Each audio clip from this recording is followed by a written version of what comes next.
বেশ কয়েকদিন ধরে চাঁপাইনবাবগঞ্জের শিবগঞ্জ উপজেলার কিরণগঞ্জ চৌকা সীমান্ত এলাকায় বিজিবির টহল জোরদার করা হয়েছে। অন্যদিকে ভারতীয় বিএসএফও তাদের সীমান্তে কড়া পাহারা বসিয়েছে।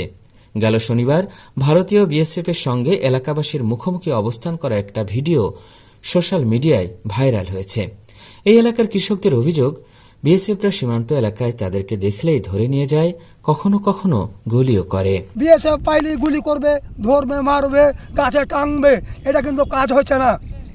এটা মুখে কিন্তু বলছে কি আপনারা সীমান্ত এলাকায় যে কোনো জায়গায় দেখেন গুলি করছে কেন বিএসএফ, অন্যায় করছে কেউ বিএসএফ। ওই এলাকাতে যাচ্ছে তাও ভোগালে টাইনে অর্ধেশে করে মারপিট করছে, এটা সম্ভব না।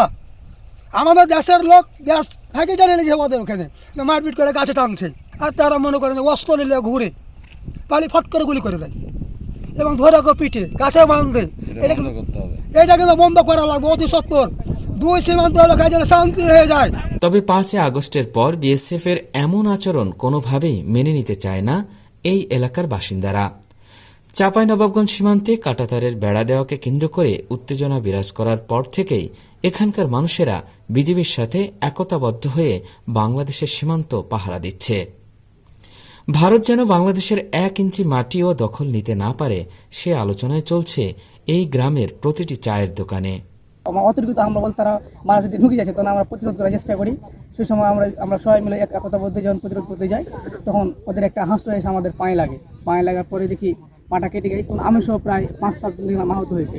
কিন্তু আমরা বিজেপিকে তৎক্ষণিক বলি যে একটা ব্যবস্থা নেওয়া। বিজেপি বললো আমরা ঝামেলা পছন্দ করি না, আমরা চাই যে এটা সুষ্ঠু একটা হোক, তোমরা পিছু হটে যাও। আমরা বারবার পিছু সরে যাই, তবু আর পরের দিকে আমাদের এক বিজেপি সদস্যের হাত কেটে দেয়। তখন আমরা আবারও তাদের ব্যক্তিগত হামলা ঝাঁপিয়ে পড়ার চেষ্টা করি, যে আমরা প্রতিরোধ করার চেষ্টা করি। ভারতীয় আগ্রাসন রুখে দিতে প্রতিনিয়ত নিজেদের মধ্যে সমন্বয় সভাও করছেন তারা। এসব সভার মাধ্যমে দেশের সীমান্ত রক্ষায় সবাই এক হয়ে জীবন দিতে প্রস্তুত আছেন বলেও বার্তা দিচ্ছেন এই এলাকার বাসিন্দারা।